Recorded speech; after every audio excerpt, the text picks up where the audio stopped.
Bismillahirrahmanirrahim. Assalamualaikum warahmatullahi wabarakatuh. Pertama, alhamdulillah kita bersyukur kepada Allah Subhanahu wa taala.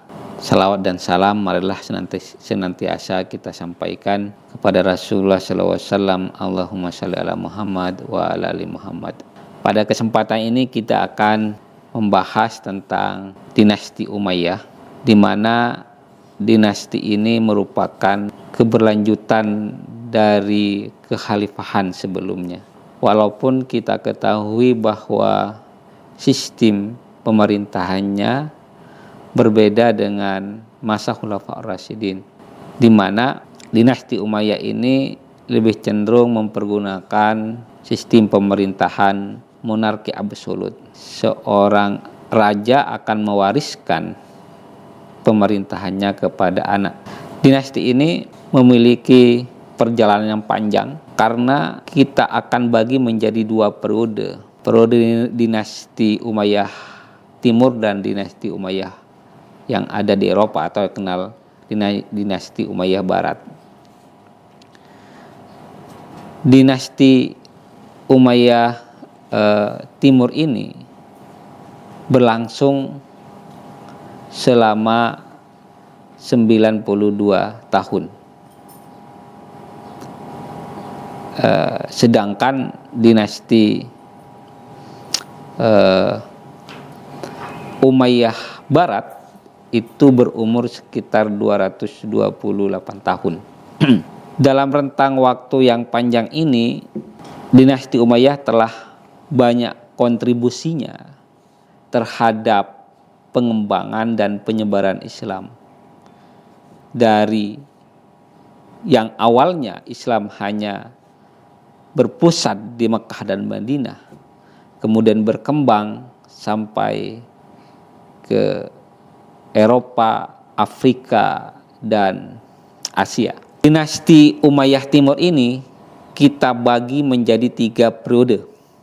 Pertama adalah periode kelahiran, kemudian periode kemajuan, yang ketiga adalah periode kehancuran. Periode kemajuan atau dikenal dengan periode masa keemasan itu yang dipimpin oleh 4 khalifah yang memiliki kontribusi besar terhadap peradaban Islam. Yang pertama adalah Al-Walid, kemudian Sulaiman bin Abdul Malik, yang ketiga adalah Umar bin Abdul Aziz, yang keempat adalah Yazid bin Abdul Malik. Inilah tokoh-tokoh yang membawa dinasti Umayyah menjadi besar, kuat, dan sangat dipertimbangkan oleh lawan-lawan umat Islam pada saat itu. Kalau kita lihat masa kepemimpinan Abdul Malik, yang menjadi fokus dari pemerintahannya adalah bagaimana dia memperbaiki bidang administrasi pemerintahan, dan kemudian bagaimana memberikan pelayanan publik yang prima terhadap masyarakat pada saat itu, sehingga kemudian Abdul Malik ini menjadi model dari pemerintahan setelahnya untuk memperbaiki tata kelola pemerintahan yang baik. Dan model ini pula yang kemudian dikembangkan dalam dunia barat. Yang kedua adalah Abdul Aziz bin Marwan. Salah satu kontribusi besar yang diberikan oleh Abdul Aziz bin Marwan ini adalah dia membuat alat pengukur sungai Nil. Artinya Nil yang begitu panjang dan lebar itu bisa diukur dan digunakan untuk membangun jembatan. Maka pada masa Abdul Aziz bin Marwan inilah kemudian sungai Nil itu dibuatkan jembatan. Kemudian pada masa Hajjaj bin Yusuf, dia mengembangkan sistem irigasi yang berhasil kemudian menambah pendapatan para petani. Dia juga mampu mengalirkan sungai Tigris dan Efrat ke seluruh pelosok Irak. Sehingga kemudian pada masa Hajjaj bin Yusuf inilah petani-petani kerajaan atau di dinasti tersebut mengalami kemajuan besar. Kemudian yang keempat adalah Umar bin Abdul Aziz. Di sini kalau kita lihat Umar bin Abdul Aziz ini, dia adalah khalifah yang paling singkat masa pemerintahannya.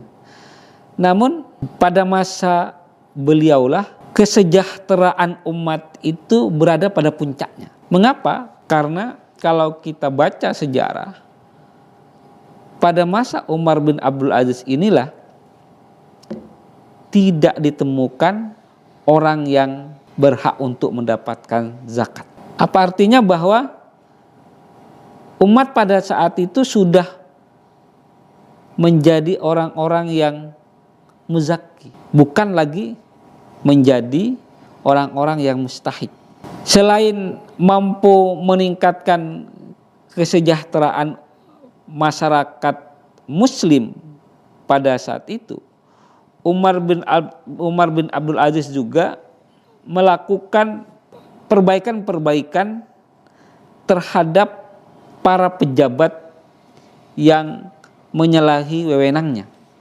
Artinya pada masa Umar bin Abdul Aziz ini, pejabat-pejabat yang nakal, pejabat-pejabat yang malas itu kemudian dikeluarkan dan diganti dengan pejabat-pejabat yang memiliki kinerja yang baik.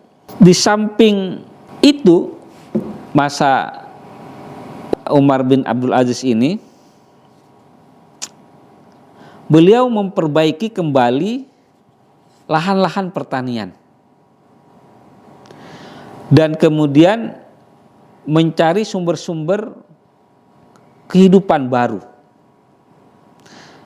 dan banyak jalan-jalan akses ke pusat-pusat pertanian itu dibangun agar para petani itu lebih mudah untuk mengangkat barangnya ke tempat-tempat di mana barang tersebut dijual. Bapak Ibu yang berbahagia, apa saja kemajuan pada masa dinasti Umayyah ini? Kita bisa lihat kemajuannya itu dalam bidang pemerintahan, kemudian bidang hukum. Pada masa ini dinasti Umayyah membentuk suatu lembaga bernama Nizam Al-Qadha, organisasi kehakiman,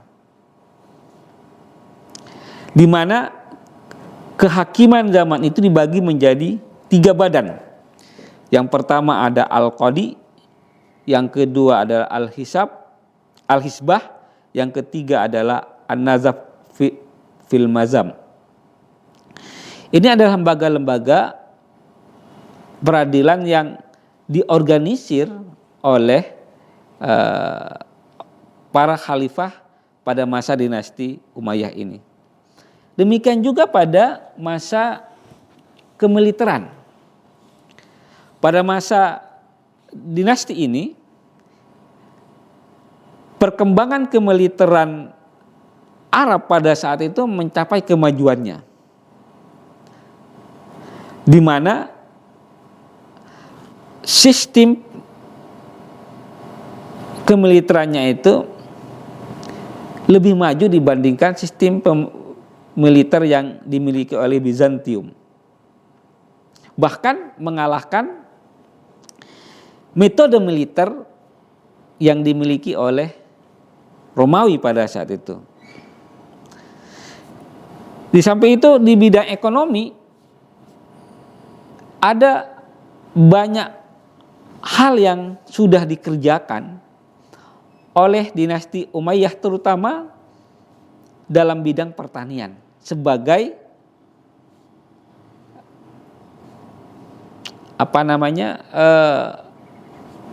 pekerjaan mayoritas masyarakat muslim pada saat itu adalah petani.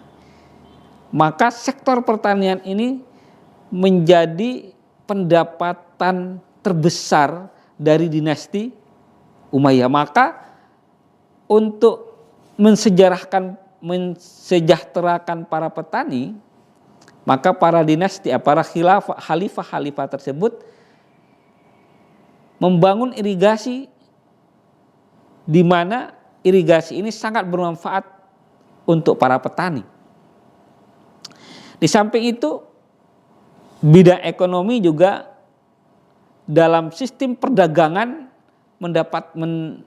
berada pada puncaknya. Mengapa?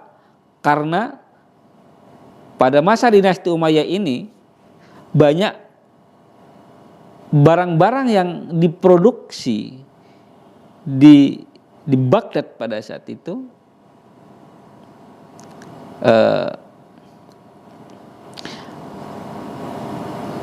barang-barang yang diproduksi di Damaskus pada saat itu bisa kemudian diekspor keluar. Terutama yang diekspor itu adalah hasil-hasil pertanian. Bapak Ibu yang berbahagia, kemudian apa yang menjadi penyebab sehingga kemudian dinasti ini menjadi runtuh dan kemudian diganti oleh dinasti Abbasiyah? Salah satu yang paling besar dalam menyumbang keruntuhan dinasti Umayyah ini adalah karena faktor internal, di mana para khalifahnya sudah terbiasa untuk hidup mewah, hidup glamor, hidup serba ada, sehingga lupa terhadap masyarakatnya, lupa terhadap kesejahteraan masyarakatnya. Hidup glamor inilah kemudian menjadi catatan penting oleh masyarakat, sehingga banyak uang negara itu habis bukan untuk kesejahteraan masyarakat, namun dipergunakan untuk kehidupan pribadi.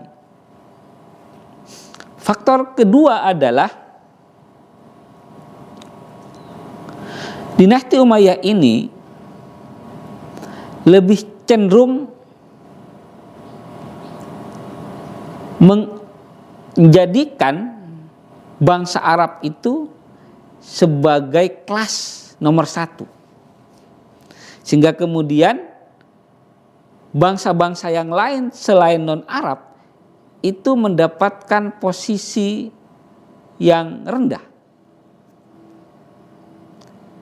Inilah kemudian menjadi gejolak, karena pos-pos pemerintahan tersebut hanya yang bisa mendudukinya adalah orang-orang yang berdarah Arab. Inilah yang menjadi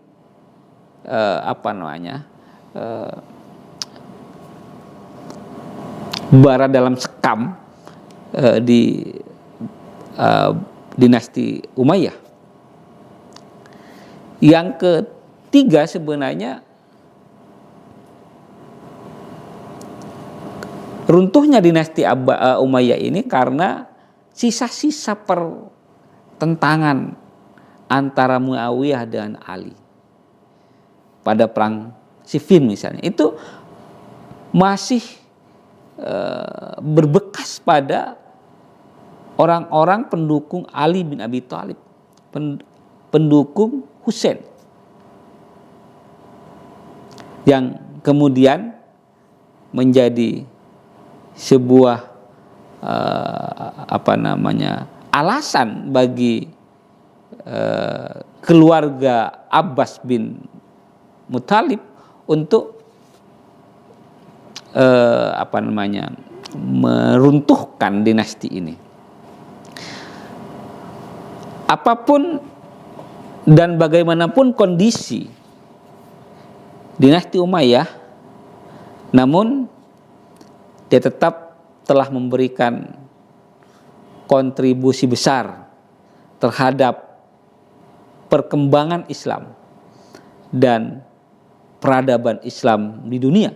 Bahkan dinasti Umayyah inilah sebenarnya menyelamatkan peradaban dunia yang pada saat itu peradaban dunia mengalami kemunduran. Barat pada saat itu berada pada fase kegelapan. Maka Islamlah kemudian memunculkan dan menyelamatkan peradaban dunia itu. Billahi taufik wal hidayah. Assalamualaikum warahmatullahi wabarakatuh.